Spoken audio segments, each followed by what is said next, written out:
You're very welcome along to the OTB Classic Game Club here on Virgin Media Sport. Today we are looking back at the classic game that is Ireland against England in the 2007 Six Nations. Yes, that is Shane Horgan's try at Croke Park. The game itself is coming up right here on Virgin Media Sport right after we're done at 9 p.m. tonight. But for the next hour, we're going to be looking back at that game through a variety of categories, such as our secret man of the match, our moments of the match, and our 2020 vision and sliding doors. Ger Gilroy and Adrian Barry are with us for the hour. You guys were both lucky enough to be in the stadium that night. Where were you sitting, Adrian? I was in the corner of the Cusack stand at the Canal End on.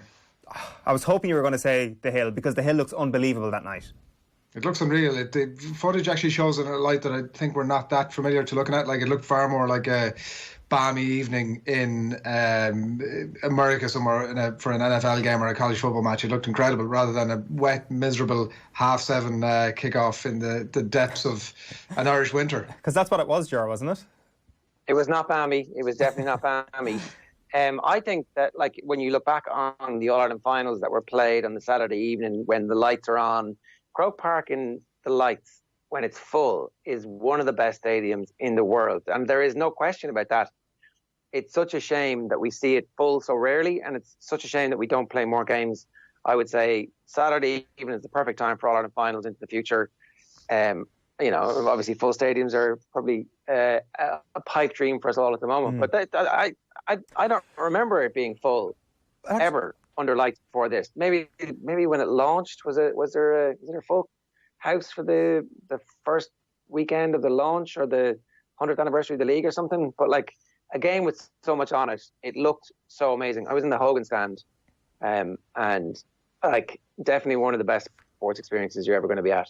That's such a good point that you make about us never having this potential thing again, or for a long time at least. I wonder, is it the part of our COVID-19 brain that is actually looking at Croke Park that night and actually overrating how good it is? Because when I'm watching this game back, I see the exposed Hill 16 and it feels like I'm watching a mosh pit at Glastonbury with beautiful BBC drone footage over all the baying spectators. It looks unbelievable, and I had no recollection of looking at Croke Park that night saying it looks class. I think the game you're referring to is the Dublin Tyrone League match, wasn't it? That had fireworks and all that sort of stuff on the lights. Jedward. That was that was. No, Jedward was separate. Jedward was the spring series, but there was definitely one that they filled. I think did they not fill one for like a big anniversary and 50 grand? And remember there was a big hoo-ha about how much they spent on fireworks and everyone doing, shut up. That was the when you think about it though, the point about the American football stuff, in those stadiums, those games are all played in winter. They're all completely open. Like, you go to Soldier Field and nobody has a good seat if it's snowing, and it's always snowing. It's just in Ireland that we only discovered ponchos, I think, in around 2015. And we're like, it might rain. Maybe I should dress accordingly. It's a very good point. They are a fairly new phenomenon, it seems. Let's get straight into the context of this game. So 2007, obviously, the previous November was a good month to be an Irish rugby fan. They had beaten South Africa and Australia at the end of 06. They then started off the 07 Six Nations Ireland by beating Wales in Wales. The next game then is the first game in Croke Park for rugby union. It is France. It is that Vincent Clerc try. It is heartbreak for Ireland. But then week 3 is this week. It is when England come to Croke Park. We have God Save the Queen being played in Croke Park for the first time. And that, Adrian, is the really big contextual point around this, the only contextual point around this, isn't it?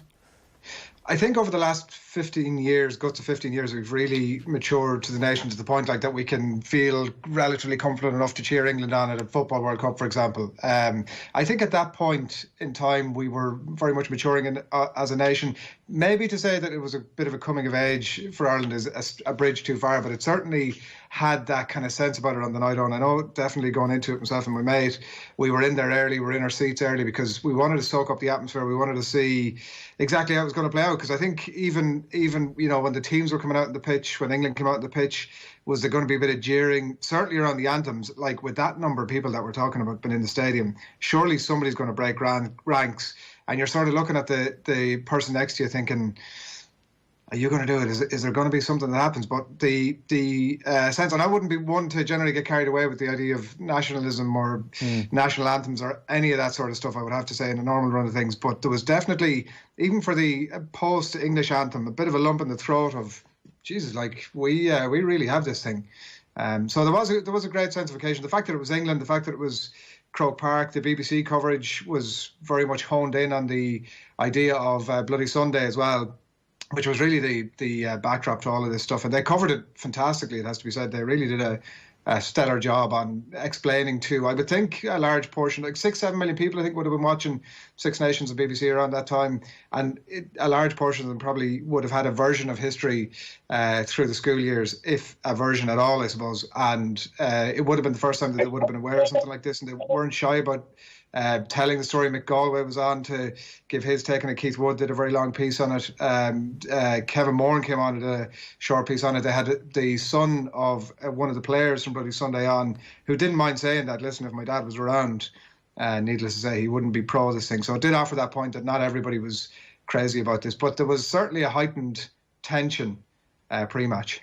It definitely seemed that the English really delved into what this meant. And I wonder, was it a little bit overblown in the end, Ger, from their perspective? Like, I think you'd be making the point that perhaps nobody expected there to be jeering in the stadium. Nobody expected this to be a car crash from a political standpoint anyway. Well, I do wonder what, like, I don't think I didn't feel any tension at all. I was there. It was a great experience. The anthems passed off. I didn't expect there to be any issues around the anthems. Bear in mind, England play Ireland every year. This is a rugby team who are... and a rugby crowd who watch this happen all the time. There is obviously some enhanced significance around God Save the Queen in Croke Park, but it's still the IRFU who are distributing the tickets. They're not suddenly giving the tickets to St. John's or St. Gall's in West Belfast and saying, come on down for the rugby, lads, and see what happens. Like, this wasn't our mates who are GAA fans who despise rugby, who suddenly showed up in Croker for the day going, what's this? Why can't you pass the ball forward? It was a rugby crowd in a ground. I think we overhyped all that kind of stuff for the sake of narrative around it. And I wonder, like, how much... I think we love to pat ourselves in the back with, aren't we, a great little... Isn't Paddy great now? He doffed the cap to the English landlord when the English landlord came and sang his song. I thought that was all rubbish. We had a really good rugby team. They didn't. That was, for me, what was the most important thing. I get the importance of Croke Park opening. But Croke Park opened the week before against France, and we did not perform. Like, we absolutely, completely underperformed to the point where we were going to talk about Paul O'Connell being under a bit of pressure in the build-up to it. Eddie O'Sullivan hadn't picked O'Driscoll because O'Driscoll wasn't fit for it.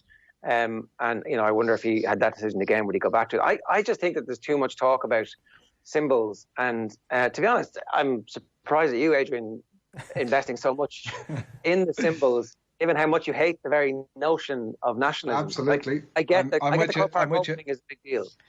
Do you know, there was, I'd be absolutely lying if I said that there wasn't that sense on the night for me, that 100% that, like, look, you're right, it was a rugby crowd, but it only takes one or two idiots to break ranks, and before you know it, there's a chorus of boos ringing out. So that was definitely a possibility as far as I was concerned, and I appreciate that in a ground of whatever it would have been, 80,000, that you'd have had, you know, a variance of experiences at it.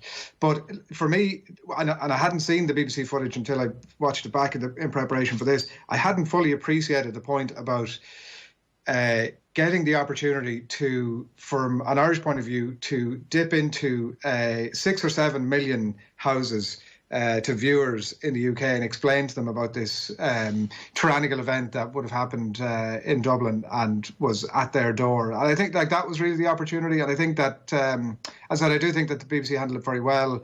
I'm sure Keith Wood had a part to play in that. I know that Conor O'Shea would have been in with he spoke about it afterwards, the English team early that week, to give them a bit of a history lesson as to what it all meant. John Inverdale was the BBC host on the night, and he was talking about at various points. Ireland did a classic GAA thing, by the way. They left England waiting at the pitch before the game for about 5 or 6 minutes. Like, it was absolute classic Gerlach Nan stuff. And during that, as the BBC were scrambling to fill the time, John Inverdale was saying, well, I'm sure the English players are on the pitch now, thinking, come on, guys, which I'm sure might have been true. And then right before the Irish team, they're flanked in the Croke Park tunnel by all the management and subs and extra players and all that sort of stuff, and they're getting ready to come out. And John Inverdale is trying to fill the time, and he says, listen, I know we keep talking about the history, but you'll have to appreciate that there's a lot of people on the mainland who won't have heard this story. Like, just putting a little, bursting that bubble. When the BBC go full BBC, accidentally, of course. The other thing that I briefly mentioned there, Ger, and I'll put this to you, the point of context here is Ireland being really good at rugby, coming into the Six Nations, narrowly beaten by France the week before. As we've mentioned, we all know, spoiler alert, Ireland end up winning this game quite comprehensively. We've mentioned Australia and South Africa the previous November. This was bubbling to a pretty big peak in terms of how we hyped an Irish rugby team, not least because this is a Rugby World Cup year. Yeah, the performances, certainly this performance and even the Italian performance where we're chasing a points differential on the last day. And Hickey is absolutely sensational this season. He was sensational in the November previous to this as well. And there's a brio about the rugby we were playing. Horgan is great. O'Driscoll and Darcy's partnership is cresting to, I think it's peak in many ways. And we have all of the accoutrements you need. There's a bit of strength and depth. It's just that whatever happens in the build-up to the World Cup goes wrong. Looking back at this now, I realise that this is my favourite rugby team. This Ireland team is my favourite team of all the teams that we've watched over the years, this particular period just before the World Cup, because you could legitimately believe that they were capable of going to the World Cup and doing something really, really special. And like if they played the way they did in this game or the Italy game, or, you know, even if they had like the Wales game, like if you could transplant this form into the World Cup, they would have been a brilliant force to be reckoned with. And for me, like this is a lost Grand Slam, really, because they should have beaten France. This is the team that should have done well in the World Cup. The 2011 team might be ostensibly a better team with a better scrum half, perhaps, and maybe even a better back row. But that's debatable, you know? Like, this was a good team. You're right. Let's get into the teams, because on paper there's a disparity between these teams. It might be revisionism because we know what the score is going to be, but look at this Ireland team and look at this England team. Ireland, we'll start with the forwards. Horan, Rory Best, John Hayes, O'Callaghan, O'Connell in the second row, Easterby, Leamy, David Wallace was the back row. Stringer and O'Gara were the half-backs, Darcy and O'Driscoll, of course, in midfield, and then a back three of Dennis Hickey, Dempsey and Horgan. And, of course, the 16th man for Ireland, which was Reggie Corrigan on this occasion, spotted in the crowd, eagle-eyed Adrian Barry while watching the game back, going absolutely crazy. That's a Ger spot right there. Oh, sorry, my bad. My bad. That's a real pause of television moment right there. Reggie Corrigan also in the crowd there. The England team, front three of Freshwater, Shooter, Vickery, Deacon and Grucock in the second row. Worsley, Corrie, Lund, the back row. Ellis and Wilkinson, you know that one, as their halfbacks. Current Ireland head coach Andy Farrell and Mike Tyndall in midfield, and then a back three of Strettle, Morgan and Lucy. I think the more you go back through that team, the more recognisable the names actually become. The key point about this Ireland team is that O'Driscoll is just back from a hamstring injury. I think you can see him pulling up a little bit late on in the game, where he's definitely struggling a little bit, and perhaps the rest of the players around him need to kind of up their game. But when you look at that Ireland team on paper, like, I think we had a lot of conversations over recent years about comparing not just this team, but the 09 team especially with 2018 and the two Grand Slam teams. And there was, in full admission here, there was a lot of recency bias, I think, when it came to that 2018 team. This is a bloody good team, and you see them in full flow.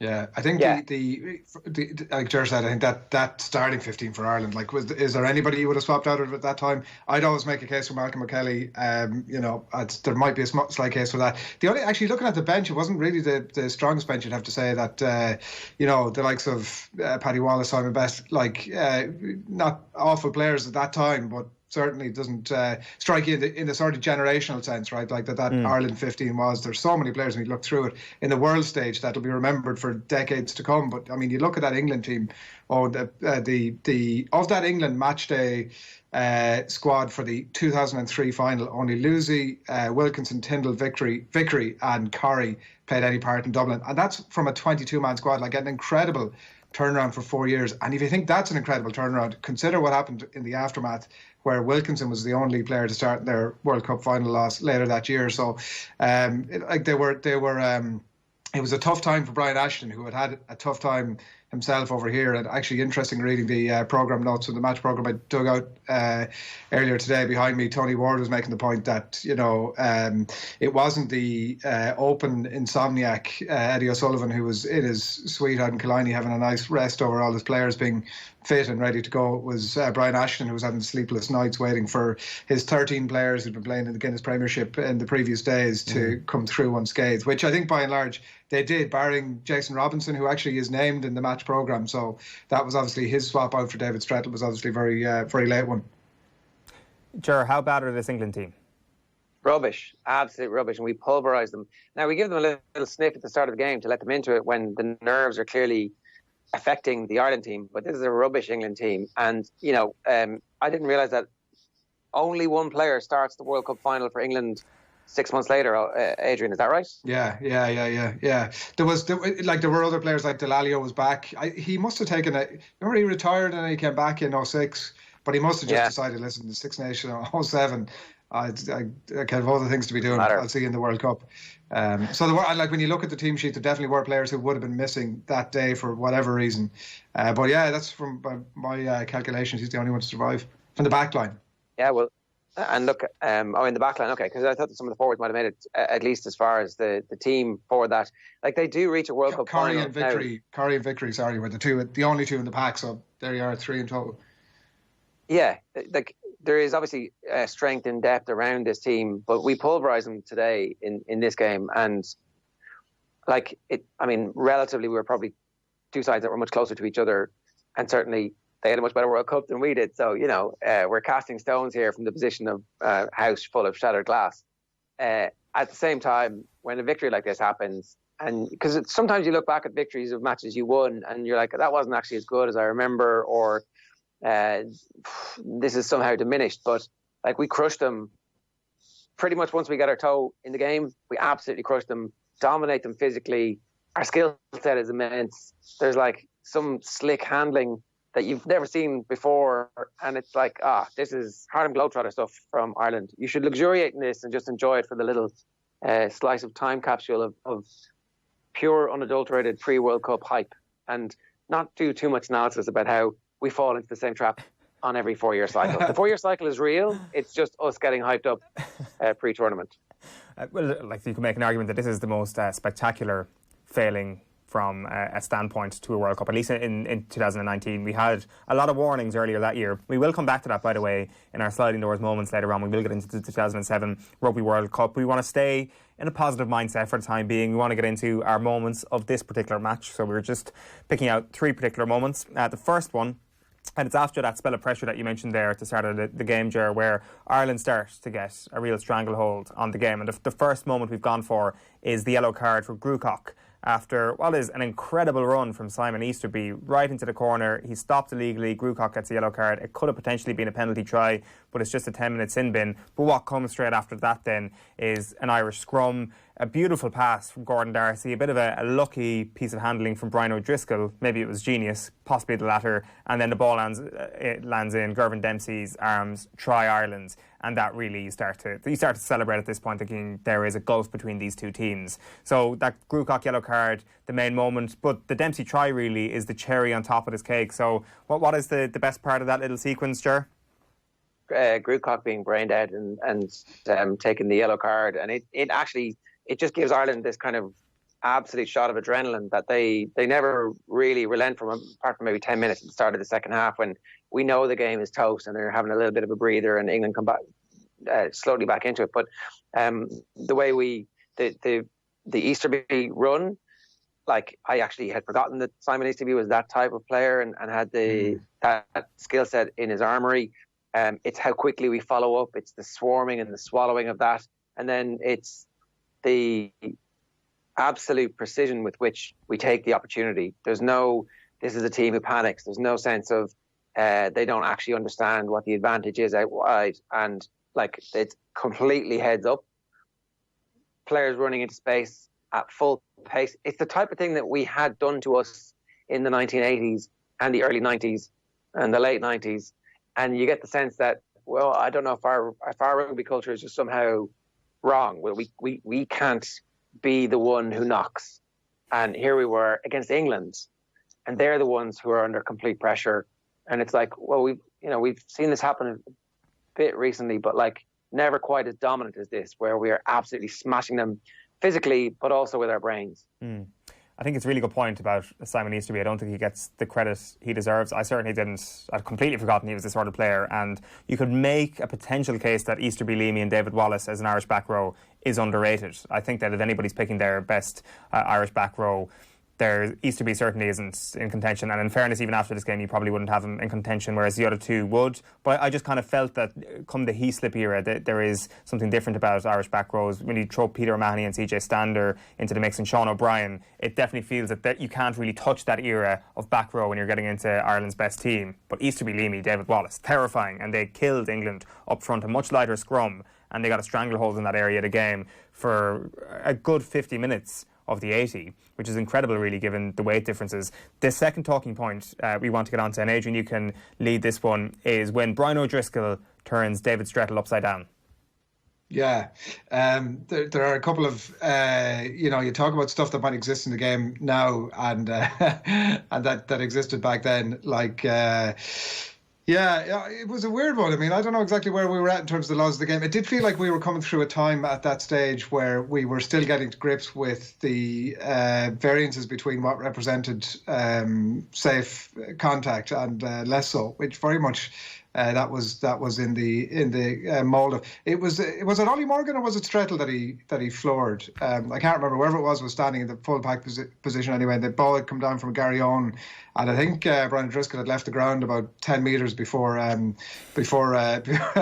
Morgan was in the process of catching the ball, and he absolutely just floored him. He left him on his backside, and I think he had to leave the pitch at some point, not immediately afterwards, but at some point afterwards. And he appeared later on in the game with a massive ice pack on his shoulder, and I'm assuming that it was all as a result of that. But I think when you talk about moments of the match, it's very difficult to get away. Like sometimes you might have a bit of an argument over 2 or 3 moments, but it's such an obvious one. Like the game is 9-3 at that point. It's about 30 minutes in. O'Gara has the ball on a string in his boot, really targeting Strettle's wing in the main to try and put him under pressure. He's on debut that day. And that was a real feature of it. I felt that over that first 20-30 minutes, like we weren't sure, like Ger said, England got ahead early on and we weren't sure exactly, the impression that we have of the game now. Obviously England were absolutely brutal and, one of the best Irish teams of all time came to light in the end. But at that point, it was a bit of a wrestling match, and O'Gara was the one kind of with his foot on the England chest and sort of pushing them back and kicking them into the corners. And that was the moment. Like Grucock, though, like Ger said it there, the guy who bit Kevin Mialamu got a ban after it. He stood on Stephen Ferris's arm right in front of the referee in a Heighton Cup match, got a ban after it. He kicked Dan Carter, got a ban after it. Like, we shouldn't have been that surprised, but yeah, it was the turning of the game. If he stayed on the pitch, would it have made much difference? Like, it's the combination of the two. I mean, if he had stayed on the pitch, Ireland still would have won by 20-odd points, whatever it would have been. But that just exasperated it. Yeah, it is Ollie Morgan. My apologies to David Strettle. Ollie Morgan was certainly... Strettle's punishment was coming later. Strettle is the one, Strettle is the one who gets forearm smashed by Shane Horgan. Mm-hmm. So I can understand why you would... which of the weenie blondes that in the back three that England had picked that were, cannon fodder for the Irish. Yeah, there was a lot of Ireland aggression. Horgan going high and Strettle is the other thing I have down here. And to be fair, do you know the Horgan high and Strettle one was like, it was kind of a weird. It definitely spotted at first glance, no chance. And it was just when you watched it back, it was like a full-on arm sort of straight into the face.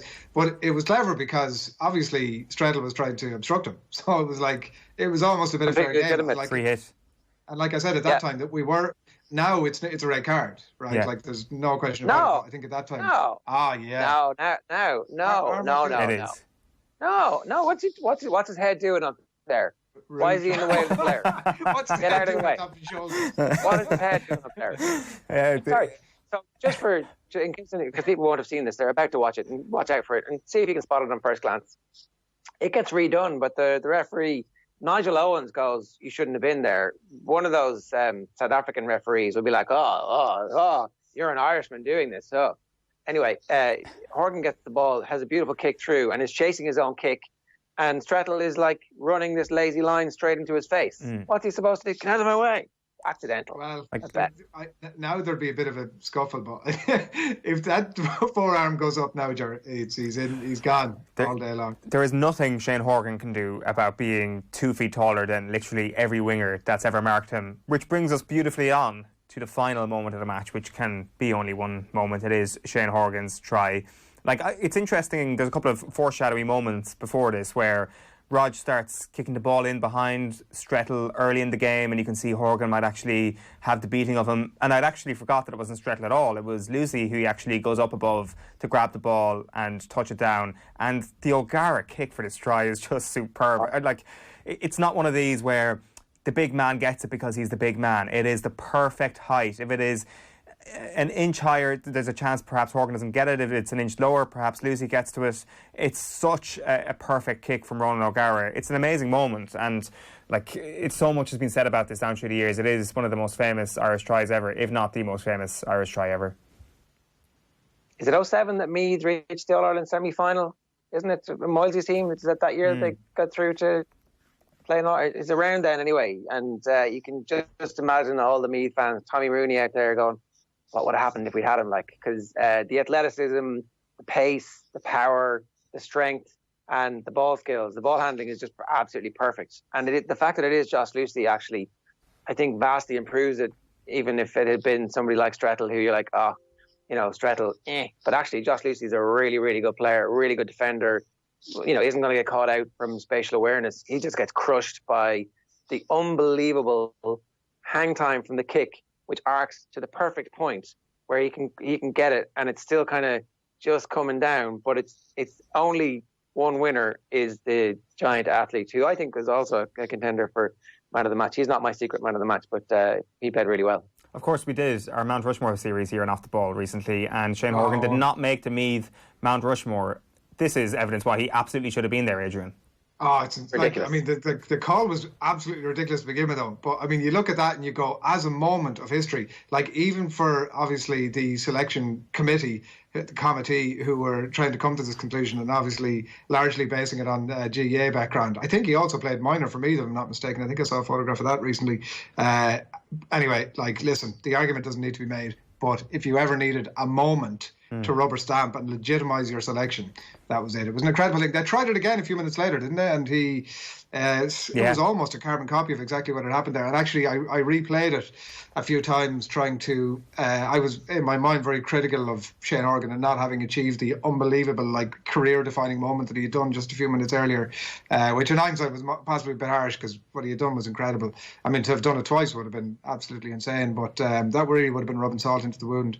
But it was an incredible moment, and I'm a sucker for these bits of nostalgia and these moments of nationalism, shared moments of nationalism, and the catch above the head down in front of the canal end. That's what got me. Yeah, I'm sure it was. That is our moments of the match. That is the moment of the match. You are watching the OTB Classic Game Club here on Virgin Media Sport. We are, of course, looking back on that Croke Park encounter between Ireland and England in 2007 Six Nations. The game itself is coming up right here on Virgin Media Sport right after we're done at 9 o'clock tonight. Quick break, though, and our secret man of the match is coming up next. You are very welcome back to the OTB Classic Game Club here on Virgin Media Sport. We're looking back on that Croke Park match between Ireland and England in the 2007 Six Nations. The game itself, I should say, is coming up here on Virgin Media Sport right after we're done. That is at 9 o'clock tonight. And we are turning our attention to the secret man of the match slot next. So, lads, Paul O'Connell was actual man of the match. First of all, do we have any arguments on that? Jerry, you might kick us off here. O'Connell is obviously really great. All of the English hacks, and we're looking back at the match reports, had given him the 9 out of 10 as well. Darcy was sensational. I thought Leamy was sensational. When a team wins with a record score in 5 and Six Nations history, the whole team plays well. So picking out a second row for an inspirational performance is probably, it's one of those kind of, it's an example of the man of the match being slightly better than other players, but you could have made a case for 5 or 6 people, I think. Adrian, what do you think? I think I found it very difficult to watching it back with an explicit task to pick out a secret man of the match, you're looking out for it all the time. And I just think that actually what happened on the day was that they all played up to such a level that they were all 8, 9s out of 10, and it was very difficult to pick between them. But the context of O'Connell, I think, was important because he'd come off a couple of poor enough weeks, and obviously the massive disappointment of the Vincent Clerc goose step in the France game previously, where he had been the captain because Brian O'Driscoll was injured, as Ger said at the start. So I think when you put it in that sort of context, maybe there's all that sort of emotional stuff that goes into it. And Keith Wood did say in commentary at the end of the game that it was the best game. That was his 42nd cap. That was his best game in an Ireland shirt so far. So I when you maybe piece all that sort of stuff together, but it was hard enough to pick. Like I think that you're going to make the case for Ronan O'Gara, I think. Yeah. All right. His 100% kicking record was absolutely ridiculous. They won for the touchline after the Shane Horgan try. It was like unbelievable, unbelievable. How, like 8 out of 8 that stage. Like that's amazing. And you know, he was on with Joe a couple of weeks ago and they had a long conversation himself and Keith, and they were talking about various things, including that whole kicking dynamic. So you're rewatching the game through those eyes, maybe to a degree. He spoke about Johnny Wilkinson as well, and you know how Johnny might have been prone to the odd sort of off day, whatever. That it wasn't always glitz and stardust with him, and maybe that was one of those days as well for Wilkinson. But I think from O'Gara's point of view, you know, the kicking was unbelievable. Obviously, he did speak in that interview about the separation of the goal kicking from the rest of your game and how you got to be that blade of grass and throw it over your shoulder. But I did feel, I mentioned it earlier on, like in that first 30 minutes where the game, I mean, is it fair to say it was in the melting pot? Is that overstretching it? I mean, I don't know, but it felt like maybe it was a little bit at that point. And he was the one who was really, it's something that Alan Quinlan talks about on a very regular basis, that idea of looking to your out half to drill the ball into the corner, that as a pack, the energy and momentum that it gives you is just unbeatable. And he was the one that was doing all of that. Like when England were on the back foot, which was, to be fair, almost the entire game, I did wonder why there wasn't that plan B from England almost to like give it to Johnny and let him do his thing, which Ireland had very clearly targeted, get her over the top, hit the corners. Didn't always come off. He definitely overcooked a couple of them. But I think by and large, in that opening 30 minutes where the game was in the melting pot before the Dempsey try, I think that O'Gara was the one chiefly in the Irish team that was running it. Could you make a case for probably a couple of the front rows, or even at times in commentary Brian Moore was saying that even when Ireland were getting pinged in the scrums, that actually they were been totally done over, that Hayes, Best and Horan were very dominant in that regard. So I don't know, I think there was probably secret man of the match all over the pitch. Who's your secret man of the match, sir? My secret man of the match is Dennis Hickey's giant rugby brain, and it's exemplified by, there's a bit where England are making one of those, we're going to get on the score sheet here because, we're plucky England and we never give up, no surrender. And then it's actually, there's a ball gets knocked forward. It's a pass from Strettle to Lucy and it comes off Lucy's thigh, I think, and it dribbles into the Ireland 22 and the whole stadium stops. And Hickey kind of picks it up and slowly begins to go, I'm going to go. And it's, Hickey runs like Linford Christie. That's the famous bit of commentary from a game against Toulouse. Where was that the same year? Was it 07? Is this all the same year? Do we go from this to no? Because Leinster and Munster both got knocked out of the quarterfinals of the Heineken Cup that year. I don't think that was 07. Was that? It might have been 06. No, it's not. Yeah, because Munster is 06, 08, and then obviously you will say the tide turned thereafter in 09. What age was Hickey, by the way? I know he always had that look of being about 45 about him. 32 or 33 at this stage. He retires after the 07 World Cup, doesn't he? But, he makes 70 yards. And then we almost have this amazing bit of interpassing, which would have been the all-time greatest Ireland try. And I think it's O'Connell who actually overruns the line. And maybe if you're picking nits, O'Gara would have taken that to the house, and that would have been him getting the man of the match. But I just thought that, and look, that's one example. He was really brilliant over the rest of the game as well. Shane Horgan should have been in the conversation, I think, for man of the match. He played sensationally well, really set a tone physically. But we really, I think, underrate Hickey, and I think in some respects we underrate O'Gara as well, and the impact that he's had, because he did what he did for so long, and he was so reliable that you kind of come to expect an 8 or 9 out of 10 performance every week from him. But when Hickey was in this form, devastating. Dennis Hickey was 31 at this point, just for clarity's sake. We've got to put the other side of the story out there in case he's getting in touch. I'm nominating Gordon Darcy as secret man of the match here. Obviously, he's got that incredible pass for the Gervin Dempsey try, which I actually, at first, looks like he's put it between his legs. It's not quite, but it is off the ground. It's amazing. He's got that huge tackle on Andy Farrell in the first half. In fairness, he's got Dennis Leamy and I think it's David Wallace with him, but it's just part of that Irish aggression in the first half where there's three of them taking down Andy Farrell at that point. And then he even pops up in the wing late on. And it's almost like a soccer-style switcheroo at times where Darcy would pop out in the wing and Shane Horgan would appear in the centre, or Shane Horgan would appear on the other wing. It just seemed that there was a lot more fluidity when it came to the backs at this point in time. But Paul O'Connell was the official man of the match, referred to as a carrot-top rhino in BBC commentary, which is just a perfect description of Paul O'Connell. Now, this brings us nicely on to our 2020 vision when I mentioned kind of the fluidity of the backs and kind of the backs in general. So 2020 vision, for anybody who hasn't seen this before, is where we take quirks from 2007 and see how well they would or would not have fit in today's game. And the first thing I want to kick things off with here is Peter Stringer and a scrum half who is not kicking the ball every 5 minutes. It is jarring, but it's also increasing my appreciation of Peter Stringer. I'm looking at this and I'm thinking, if you're talking about Ronan O'Gara being underappreciated, I'm definitely putting the underappreciated tag on Peter Stringer. Yeah, we fully appreciated him is the thing, right? And with the passing of time, the next greatest thing comes along, and maybe it's this point that Gerard's making in relation to Ronan O'Gara, the exact same thing, that the next greatest thing comes along and you sort of forget about what went before. It's the passage of time. It's why in the various Mount Rushmores that we've been doing, there's plenty of people not on those lists that should be on them. But Stringer's an interesting one.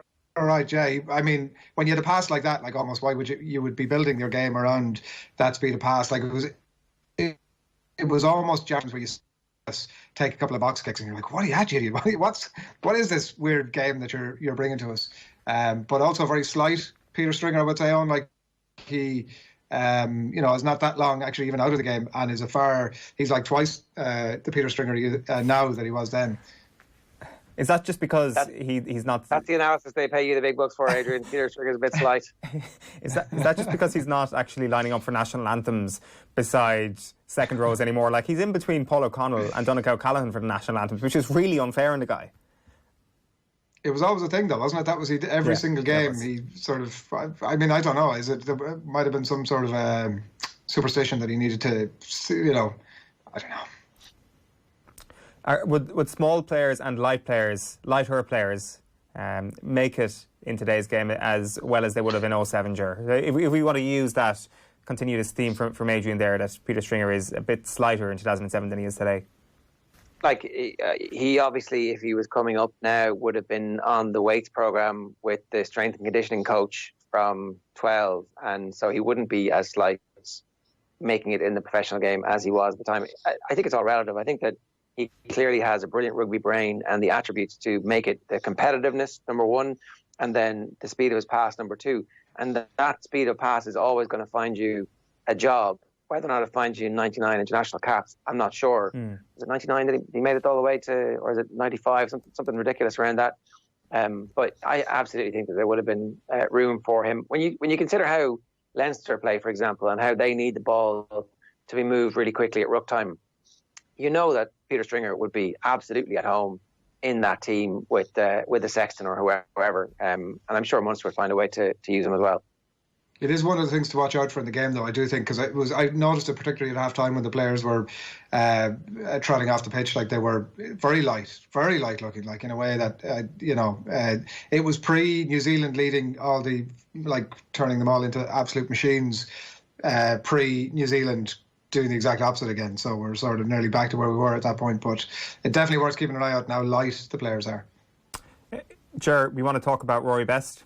He looks a young man in 2007. It is... or does he actually? No, he doesn't. He looks like a granddad. No, he's got hair. I was just thinking, I don't know any team in world sport that has had as many baldies who still have their hair. Like, when you go through it, Stringer has his head shaved but still has some. O'Connell has a full head of hair. Rory Best has a full head of hair. Gervin Dempsey has a full head of hair.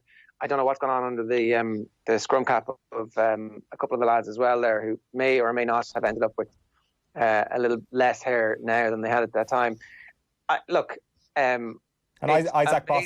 Isaac Boss looks like Jesus out there. Yeah.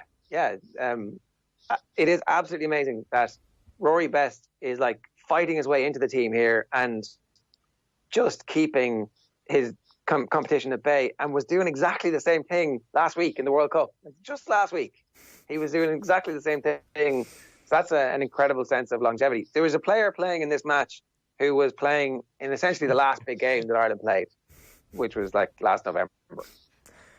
Yeah, there's a straight line from Bobby Charlton to right through to Dennis Hickey, isn't there? Like it's, just shave it off, lads. Adrian, the refereeing stuck out to you in terms of something that perhaps would jar with you today. Yeah, I didn't. It's funny, but I have no great memory for games until I watch them back, and then I do remember that now. And I definitely don't remember Joel Jute like ruining this game. I don't remember if that was like an unbelievable trend at the time, but very early in the game I got the sense that this guy's actually going to ruin this thing, and I don't know if there was sort of advisories from on high that we need to get involved in the games as often as we can and dish out the instructions. It's funny when we look back at rugby matches, because the laws change so often, that this was a time where we were moving the scrum instructions from. We were still getting used at this point to crouch, touch, pause, engage, to the point where Joel Jute at some point has to have a word with the front rows to remind them of the sequence. We just moved past crouch and hold, and we were into that phase. But I did feel that, I don't know what you lads felt, but I definitely thought watching it, just let it roll a little bit, or play a bit of an advantage, or have a word with somebody afterwards to try and clean something up. I just felt every hand's turn, every opportunity. The most overworked thing on the entire pitch was his whistle. It's not a bad I didn't mind. I thought that actually maybe that created the atmosphere that allowed Dennis Hickey to just picking up the ball, no one's paying any attention, wing, gone. Speedy Gonzalez. Yeah, I'm all for the old style of rugby refereeing as well, like the 2007 style, as in you get a game watched in 90 to 100 minutes. Whereas now it's like you're going to full 120 minutes for a full game of rugby, too many stoppages, and this is even, as you say, Adrian, with a whistle-happy ref. Barely any use of the TMO. True. Roman Quat was not a busy man. Yeah, I don't know. I felt that Joel himself wanted to be very much front and centre of proceedings on the night. A quick word on... Handsome man, Adrian. You were that good looking, you wanted to. Quick word on the jerseys here, because to my memory, this was one of the best-selling Ireland jerseys ever. Maybe not this exact version, but certainly after this Six Nations, going into the 2007 Rugby World Cup, like we were all going out GAA training in school around that time, and everybody had the Irish rugby jerseys. Like it was the thing. It was pure mainstream rugbyness in Ireland. Was this jersey? It's beautiful. What does that mean? It's the right shape of, like, it's not figure hugging. So normal human beings and the rest of us can wear them. And at the same time, it's not baggy. So you've gone from the baggy jerseys that the last Classic Game Club, or one of the ones that we did, where the O'Driscoll hat-trick, it's gone from that being like this massive pillow billowing in the breeze, to this, which is like, it's wearable on a night out. And I think that jersey from that year absolutely stands up. And if they were to bring that back, I'd be pretty happy. Yeah. What I mean, Adrian, is that for the first time in my memory anyway, it was like everybody had rugby jerseys, or rugby jersey. Of course, like the Munster jersey was starting to become very much seen on... I'm talking about GAA pitches and soccer pitches, and when you're training in other sports, it wasn't just people wearing soccer jerseys and GAA jerseys, because they were the two things. There was all of a sudden a rugby jersey that a lot of people had, and I think this is just the perfect dovetailing of Irish rugby being on the come up, and a lot of hype coming for the 2007 Rugby World Cup, and probably people with a bit of money to spend on a rugby jersey as well. I don't know, if I go back and look at the old rugby jerseys that have been a part of my life, or that I've seen the most, the 07 jersey, and I admit it, it's probably the World Cup version of this jersey, that was the one. Everybody had it. The other thing that we've mentioned here in 2020 Vision is Croke Park, and just how good this looks, and how good this would look in the future if there were to be more rugby games in that stadium. That is probably a conversation for another day, because what we want to get onto is sliding doors, and it's pretty obvious what the sliding doors moment is here, lads. I'm not sure, do you have anything outside of the 2007 Rugby World Cup, but this is where we should probably talk about this, that this created the situation that we had with Ireland, where we were all on the crest of a wave, from a supporter standpoint anyway, where we thought we were the bee's knees, where we thought, probably rightfully, that we had our best ever rugby team at this point, and then we began to realise that Rugby World Cups are just not the thing that we are very good at? We would have had every reason. Like, you look, all the conversation we've had up to this point, the viewers are going to make up their own minds now when they watch the game in a few minutes' time. But like, you just look at this thing and you still scratching your head as to what the hell went wrong in the intervening period. Like, maybe there was a little bit at that point that I mentioned earlier on, that when you look beyond the 15, maybe there wasn't a huge amount. Like, maybe there wasn't, the thing about Eddie O'Sullivan's teams, obviously, that it was harder to get out of them than it was to get into them. But like, I do think that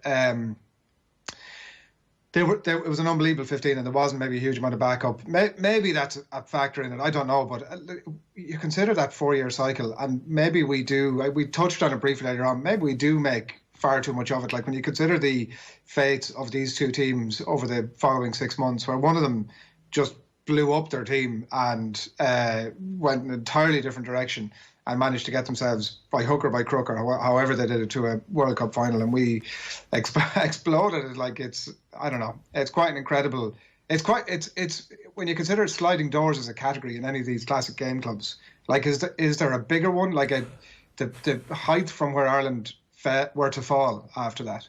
I'm not sure. It's insane. Yeah, but I'm not sure, is this actually a sliding doors moment for that to happen? I definitely think you could say it's a sliding doors moment for England, given how much they're changed. And if you have that sort of hammering, then you can be sure that they're going to change, which is interesting perhaps if you look at that in the context of Ireland's last World Cup, when we get hammered by England and not a lot changed between that and the actual World Cup. Well, England actually go to the World Cup and I think lose their first game by 30 points to South Africa, and then essentially the team sacked the coach, even though they deny this, but like, Ashton apparently sitting up the front of the coach, the bus, on his own, and the rest of the team actually deciding what was going to happen over the course of the tournament. So I think that, like, we can look at those stories of, France similarly sacking their coach Maria in the middle of the tournament and then going on to a final and only getting robbed by bad refereeing decisions or whatever, and think that's the way to do it. Like, it doesn't suit us to do that. The 2011 World Cup, we made some changes at the last minute and got a bit of freshness into the side. And I think if there was a bit of freshness in this side, and if they hadn't screwed up the training, and actually if they had brought the panel to the point where everybody believes they have a chance of being in the team, because that had definitely changed. I think that point you make about I think there is strength in depth, but nobody was given the opportunity to prove that they were capable of driving on. We definitely had strength and depth in the back row, for example. We needed a second out half, sure, to be able to give O'Gara a bit of rest, but that World Cup was just such an unmitigated disaster, from where they based themselves in training to the war in Bayonne, where we decide we're going to play this full-blood friendly where Brian O'Driscoll gets his jaw broken or his cheekbone fractured just before the World Cup, and you're like, oh my God, how did we let this happen? So, there is definitely some, like, I'm looking at the bench here in front of me. Flannery, obviously, quality player. There's Simon Best, Mick O'Driscoll, Neil Best, who, probably on his heyday would have been considered a very strong player. Eddie at that point hadn't decided between Isaac Boss or Owen Redden. They were in as one or the other. Paddy Wallace then, and Andrew Trimble obviously went on to have a great career. So look, there might have been some truth in that, but it was a 15. That was a 15, and it was never moving. Just on the. Well, there's Quinlan, Malcolm O'Kelly. Yeah. There's extra players there as well, so there was depth. England, it was 36-0 to South Africa, let's not forget, in the World Cup pool game. It was also the exact same handsome ref, now that I look at it, refereeing England that day. So perhaps that was the common thread rather than Brian Ashton at this point. But it is a good point you make. Like, I definitely was under the illusion that, Croke Park was the wake-up call for England, for them to get back to back-to-back Rugby World Cup finals. But actually, no, the sliding doors moment for them is them getting spanked by South Africa, 36-0 really at the start of that World Cup. And yeah, it's definitely a more disappointing situation than the one we had last year, because it was such a shocking situation. The one last year, I think, 2007 taught us to not expect, and particularly told us not to expect when we've put in a crap Six Nations like we did last year. I don't know. I still think that, like, all of the issues that we were supposed to have had ever in our past were supposed to have been worked out in 2018 and 2019. 2018, we went through the year unbeaten. Like, that's where we're coming from. Here, it's like, oh, maybe we're going out there to win the thing, as opposed to, like, our expectation is we've been the number one team in the world for a 12-month period, and we're legitimately consider ourselves to be as good as the All Blacks. The fact that we went way off course a full calendar year before the tournament, remember, like full 9 months before the tournament, I don't know if that mitigates it or not. I actually think that makes things worse. You know, you had time to recover, whereas when things were going really badly for Eddie O'Sullivan's team in 07, it was too late. They couldn't fix anything. Let's finish up with a few over-under questions. So this is a list of things that are either overrated or underrated. Adrian, we'll start things off with you. BBC commentary on this particular game, overrated or underrated? Totally underrated. I'm semi-obsessed by it, to the point that I may well rewatch the game several times this week just for the commentary alone.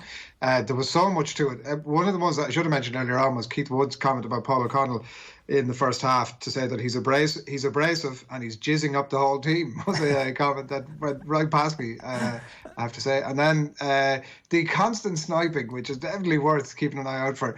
Like, Brian Moore, I think, is one of the most underrated co-commentators of all time. He's so exceptional. He's one of these people.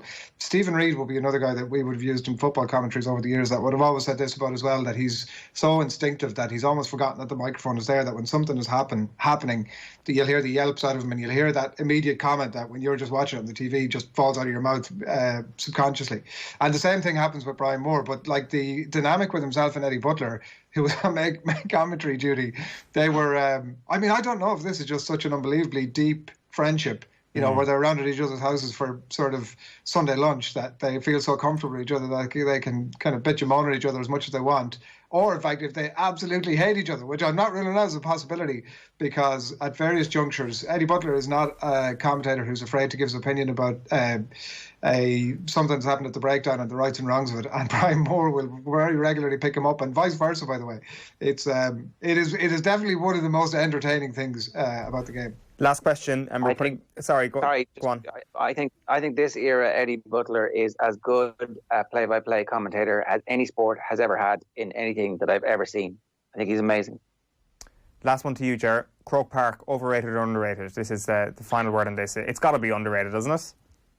Look, under lights, All-Ireland finals, the replays have been some of the best sports occasions that you're ever going to see or ever hear from. Like, get the lights on, get the stadium packed, and there is nowhere better in world sports. Absolutely. Listen, Ger, Adrian, it's been a pleasure. Thanks a million for joining us. This has been the OTB Classic Game Club here on Virgin Media Sport. Remember, we've been looking back on the Croke Park encounter between Ireland and England in the 2007 Six Nations, but the game itself is coming up right here on Virgin Media Sport next. Chat to you next time.